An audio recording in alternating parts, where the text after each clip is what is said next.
Coming up, 2020 graduates are making their way back to campus from around the world. What their graduation has in store. Plus, the Dome is taking extra precautions to combat COVID-19. How mask enforcement will change at this weekend's game. Not Again SU is back, pushing for professors to make their classes available online. But have they made any progress? All that and more. News Live at 6 starts right now. It starts with breaking news. This just in, New York Governor Kathy Hochul will be the class of 2020's commencement speaker this weekend. Good evening, I'm Ricky Sayer. And I'm Oscar Offerman. Syracuse University graduates are making their way back to campus for the long-awaited event. We are joined tonight by some of our CitrusTV 2020 graduates. They will take the field at the Dome Sunday to officially graduate from SU a year and a half after getting their degrees. But first, CitrusTV's Nicole Aponte had the opportunity to speak with some of them and members of the class of 2020. Needless to say, they are thrilled to be back. Nicole? House Hall, where the first of the 2020 graduates have been checking in to their welcome home kickoff event for commencement ceremony weekend. You can really feel the excitement on campus already. SU welcomes back the class of 2020 starting today. Alumni are traveling from all over to return to their orange roots. This is the first time they are able to see their classmates in a year and a half, something 2020 grads are looking forward to. As COVID gets worse, we didn't even think it was going to happen. So it's great to be back and we start to see folks I haven't seen in a year and a half and some even longer. It's just made my heart warm again. Really strong friends that we went through an entire 4 years together, and then it all just sort of weirdly got cut off very abruptly, so sort of puts a nice bow on things. The spring of 2020 brought with it a lot of uncertainty. Seniors at the time had no idea if they had the chance to return to campus. Alumna Gabrielle Caracciolo says it feels surreal to be back. Until really like this week, I didn't really feel like this was going to happen. So just getting on the plane today, getting to see like my best friend, I haven't seen her in a year and a half, and then just being back in Syracuse is just amazing. With both graduates and their families returning to campus this weekend, the university reminds everyone to be mindful of the COVID-19 protocols in place. Both Onondaga County and Syracuse University are in the red zone, which means masks must be worn indoors and outdoors while around people, regardless of vaccination status. The Dome is also requiring anyone who does attend to show either proof of full vaccination or a negative COVID-19 test. Carrie McEnany is just happy to have the commencement, no matter the COVID protocols. I'll follow any rules if I can get back here and hang out with my friends. That's my biggest thing. And see my family, because they're in Pennsylvania. I'm in Iowa right now. Having an in-person commencement for the class of 2020 helps to remind everyone what it means to be orange. Commencement is to start at 10 a.m. on Sunday morning, and doors are supposed to open up at 8 a.m. for graduates and their guests. Now, actually, one of the gates that you can enter through is Gate N right behind me, and seating begins at 9:15 a.m., and the ceremony is to last around 2 hours. And if you can't make it in person, that's okay. There is still a virtual option available at commencement.syr.edu. Reporting live from the Carrier Dome, Nicole Aponte, CitrusTV News. Guys? Thanks, Nicole. It's really great to see those familiar faces back on campus. And now it's the latest COVID numbers on campus. Going into this weekend, we are seeing 148 active COVID-19 cases on campus. That's down 8 since yesterday. This includes 34 new student cases and 2 new employee cases. In an email to students, Vice Chancellor Haney said it's a positive sign that SU's positivity rate remains stable at around 1%. Now, these numbers lead SU COVID administrators to keep the masking alert level at red, meaning masks are required at all times on campus. Citrus TV's John Perik is live in studio. John, what did we learn from last weekend's football game? Well, thank you, Oscar. Last weekend, if you went to the game but weren't a student, you probably would have had no idea that masks were mandatory in the Dome, let alone at SU. And with cases rising on campus, both students and season ticket holders are concerned.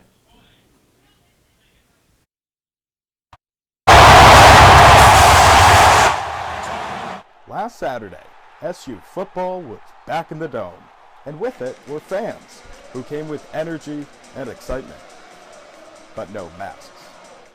I definitely do not think we need masks at the Dome. We're going to have to leave the game if they're not wearing masks. Student Section Leader Jonathan Danilich has a message for fans. Wear a mask. It's what we're being asked to do right now. We want to keep being able to go to games. And if wearing a piece of cloth on our face is going to do that, then I think everyone will raise their hand and say, I'll do that. For one season ticket holder, students are not the only ones to blame. But it's interesting that a lot of the focus is on students. There were a lot of, alumni and non-students who were also not wearing their masks. After last Saturday's game, the university announced changes to enforce mask wearing during games. These changes include an increase in mask signage in the Dome. Ushers will now be enforcing the masking policy. The Dome is also asking fans to alert staff if people are not complying. Despite the new changes, Pete Sala says his staff will not be mask police. I wouldn't call it that term. But his staff will serve as a reminder. Teachers had at commencement last year what we call like a lollipop sign that you hold on to. It's got a stick in it. It's a round circle sign that basically says to ask people, please wear your mask at all times. Sala also said that last Saturday, students were not his concern. We were very confident that the students coming into the building weren't going to be a problem for actually COVID or again, pushing COVID to somebody else or someone pushing the virus in the student section. Sala says safety is important, but they have to strike a balance. The bottom line is, everybody, we want people there. And Pete Sala also wants fans to know if you're at the game and feel unsafe, ushers will be happy to escort you to a new seat. Ricky, back to you. Thanks, John. We're learning more about students allegedly stealing COVID-related signs from across campus. This new image shared with Citrus TV shows how one student turned their signs into a dorm room decoration. That was last year. This year, we're aware of multiple walls of signs like this one in students' dorms and apartments. Dean Rob Hratsky told us today that they do not have plans to enter student dorms to look for the signs. Hratsky says DPS and the university's student contact office is investigating, and students could face a warning or probation. Hratsky says they really just want their signs back. It's important that as folks enter our campus community, they understand our expectations around masking so that we can ensure that we're doing everything we can do to keep the community safe. Hratsky says they would rather have students print their own signs than take ones from campus. New today, Not Again SU is seeing a recent increase in support for a petition they started at the end of August. CitrusTV reporter Louise Rath is live outside Crouse-Hinds Hall with more. Louise, what can you tell us? Thanks, Oscar. The last time Not Again SU held a protest, it was here at Crouse-Hinds Hall back in 2020. But now they're moving their activism completely online. Not Again SU is asking teachers to strike from in-person instruction until the university approves online and hybrid learning models. They're calling on the university to accommodate students who are immunocompromised, unvaccinated, or simply feel uncomfortable going to classes. This after Not Again SU organized a Change.org petition back in August asking students and faculty to strike from in-person learning. Earlier today, Not Again SU told me they've received some pushback from students, but almost none from faculty. Organizers say they're confident their efforts to organize professors and students will come to the surface soon. But we're going to continue to put pressure on the administration until this need is met, because it's just a matter of life and death to us. And we saw some students, some people at the university last year who died of COVID and passed of COVID. And some of these things are avoidable. Not Again SU says professors can participate by holding their classes online or offering students the option to learn remotely against the university's instruction. Live in Syracuse, Louise Rath, Citrus TV News. Nice day on campus today. I was able to eat lunch outside. Not sure how long we're going to be able to do that for. Yeah, well, I hope this nice weather continues into this commencement weekend and hopefully a little further. We don't know for sure, but we know someone who does know for sure. Now we're going to go live to our weather deck for Citrus TV weather anchor Ryan Nelson. Ryan, what do you got for us? skies everywhere you look, not a single cloud in the sky. And don't you think it's a little ironic? The class of 2020, they left in the middle of March in the Syracuse winter. They come back one of the most beautiful days that I've ever seen in Syracuse in the 3 years that I've been here. And when you look at the weather for tonight, it's just more of the same. 71 degrees. It's going to stay warm as the night goes on. Yes, it's going to be a little cooler with that sun go behind the Syracuse skyline. But honestly, I wouldn't have it any other way. A nice cool night after a nice warm day. There's nothing better than that. Ricky, Oscar, I have more events. Thanks, Ryan. Coming up after the break, changes are coming to New York City's Rikers Island. Find out what Governor Hochul is doing next. And the FDA met today to discuss booster shots. Find out their decision next.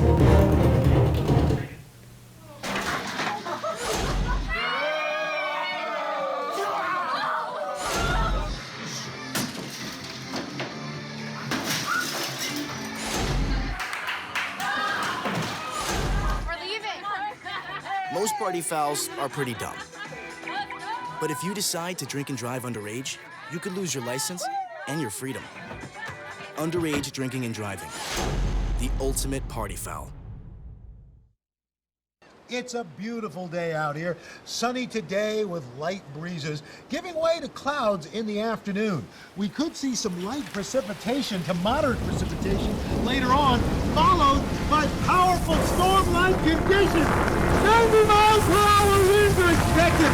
Authorities are asking everyone, stay indoors. Come on, that's it. Let's go.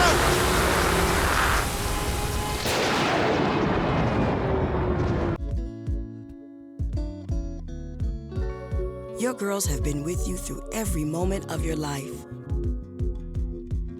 They were with you when you felt unbreakable. With you that time you felt most alone. And with you when you realized you would never be. They were with you when you shared your love with the world. And with you when she became your world. Your girls have never left you. They're still with you right now.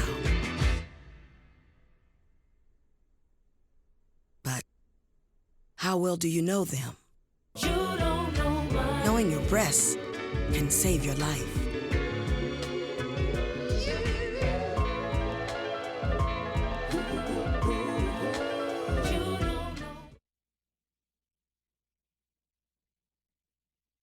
You're watching Citrus TV News with Ricky Sayre, Liam Crowley, Ryan Nelson, Nicole Aponte, and John Perik.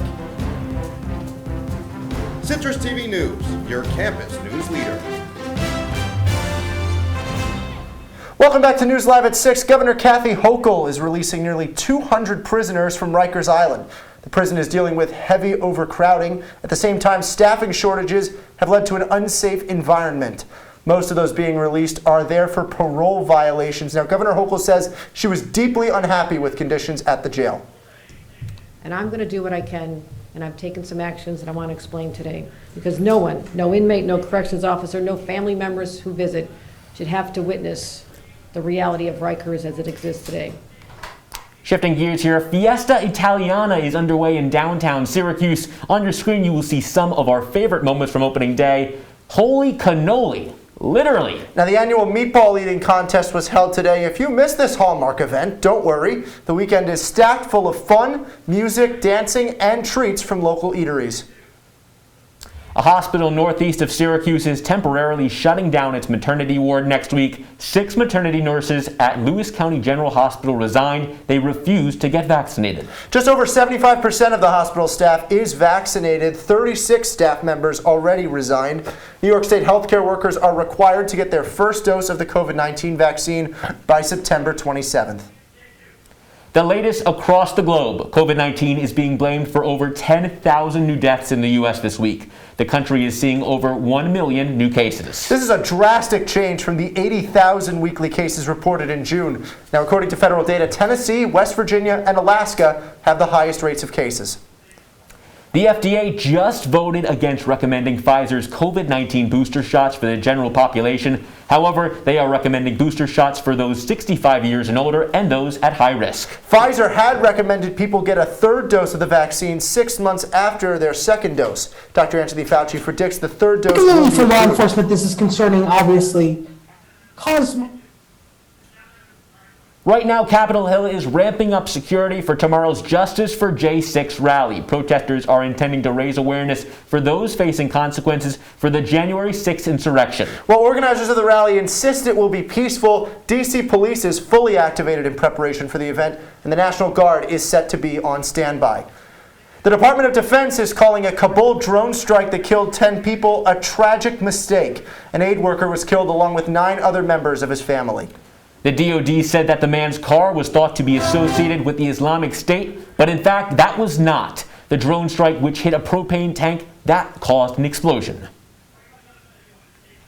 And coming up on News Live at 6, Tropical Storm Nicholas is still over Louisiana. What residents can expect tonight?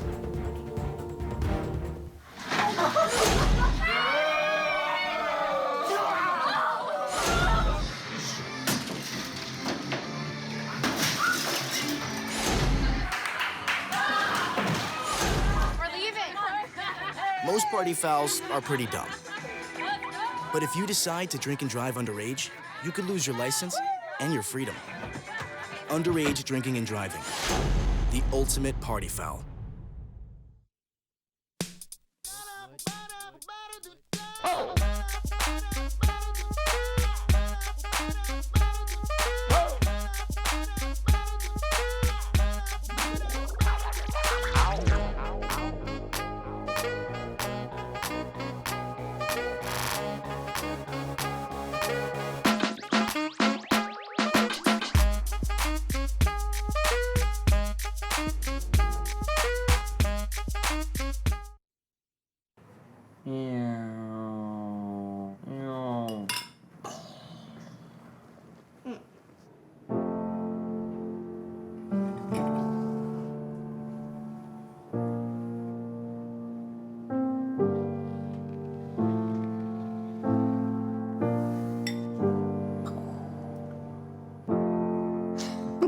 Visit aarp.org/caregiving for information on how to provide even better care for the person who wants to care of you.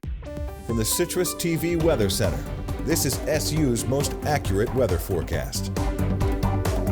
Welcome into weather. I'm Ryan. But before we get to Syracuse weather, there's more weather to be talked about down south. Forecasters are tracking the remnants of Tropical Storm Nicholas. They are predicting 2 remnants of the storm may develop into tropical depressions. The remainder of Tropical Depression Nicholas flooded southeast Louisiana just 2 weeks after Hurricane Ida devastated the region. Those regions remain under flash flood watch into tonight. Up to 3 more inches of water could fall the rest of the day. But when we bring it up to Syracuse now, if you look at the radar happening right now, you see that time 6 o'clock or so. The rain right now is heading over Michigan. You're going to see it disappear once we hit 8 o'clock, but it's going to reappear over Canada around 9 o'clock, and that weather is going to continue to move eastward and eventually come into Syracuse. We might see a couple showers tonight, but really, when we look at tomorrow morning, there's only a 40% chance of rain when we reach tomorrow morning. It's still going to be nice and warm, 77 degrees, so that'll be nice. High humidity, so a little bit muggy possibly for game day. And again, that 40% chance of rain might put a damper on some people's mornings, but once we get to game day, by game time, there is 0 rain in the forecast. 76 degrees, and the sun might start to come out at that time, so a nice way to get to game day after what's going to be a wet morning. But I know on the other side, but Brad, you have more about how Syracuse football is going to play inside the dome? Oh, thanks, Ryan. That's right. We're going to tell you everything you need to know about what Syracuse football is doing right now, gearing up for an I-90 battle with UAlbany. And sure, the Orange are favored by 23 points. But again, there are a lot of questions to answer, and we'll do that on the other side.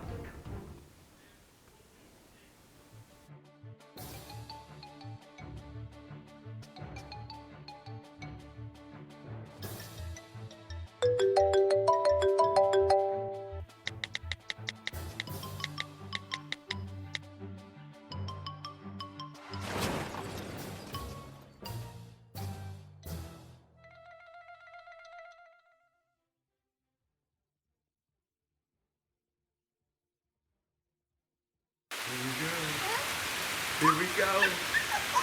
We're gonna go out there in the rain. Gonna get wet. All right, here we go.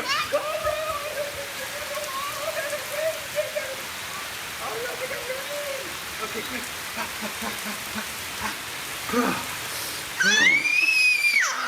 Oh yeah, yes. So much fun. Mwah. We're getting so wet.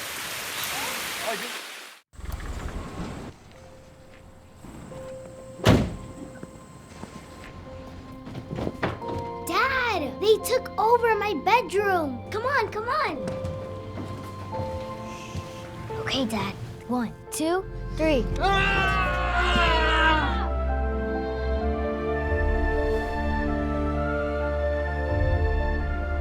Dad!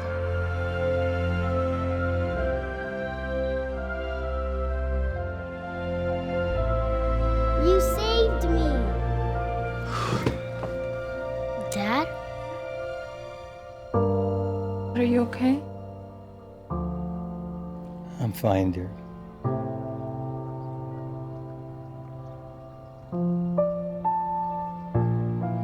Your hero needs you now, and AARP is here to help. Find the care guides you need at aarp.org/caregiving. And now, your Citrus TV Sports Report. Welcome to Sports. I'm Brad Klein. Syracuse football is gearing up for an I-90 battle with UAlbany. And I know what you're thinking. The Orange are favored by 23 points. But this game still has a lot of stakes. With any luck, SU will leave the Dome with their second win of the season, their first win in the Dome since last year's home opener, and only one quarterback for the rest of the year.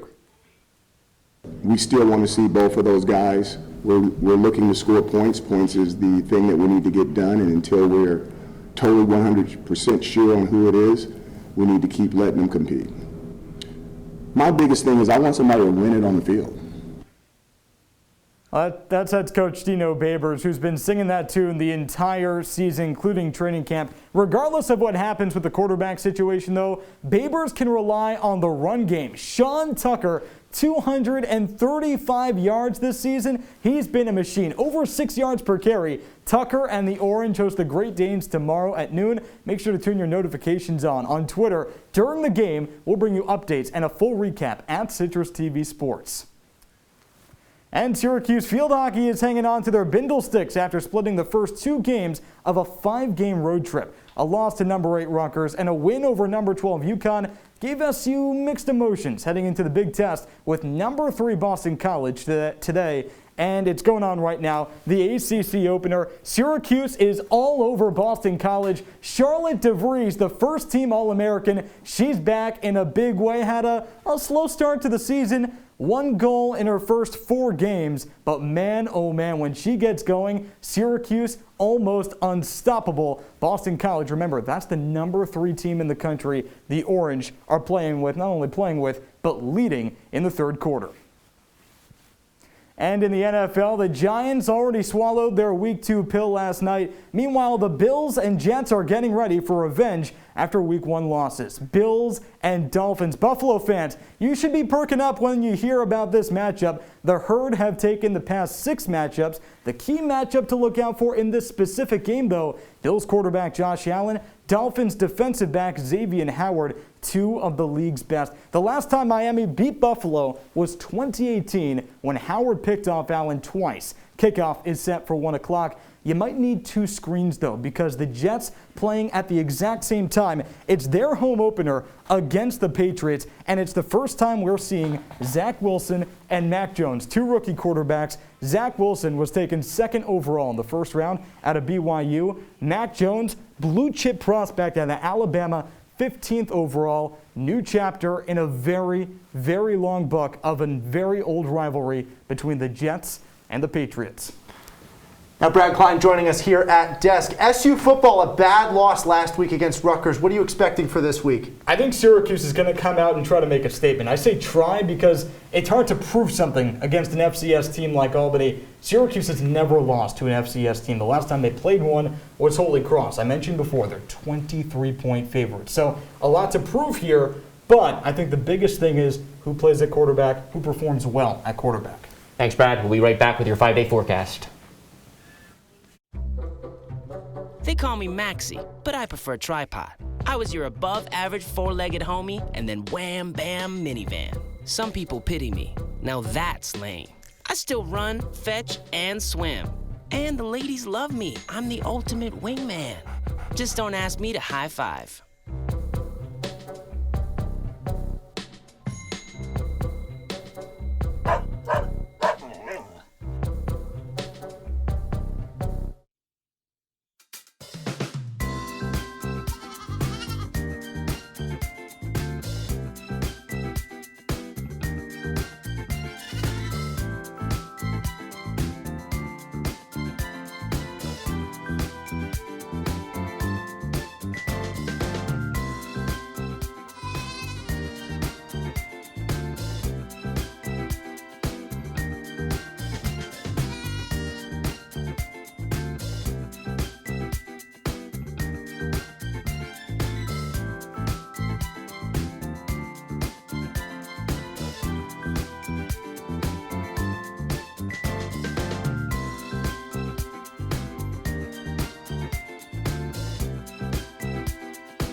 Welcome back to the Citrus TV studio. Ryan Nelson here with your 5-day forecast. And like I said earlier, Saturday, we're expecting early showers, but still a high of 77. So we're going to be looking pretty good for Saturday. Sunday and Monday is going to look even better, even going into Tuesday. Sunny.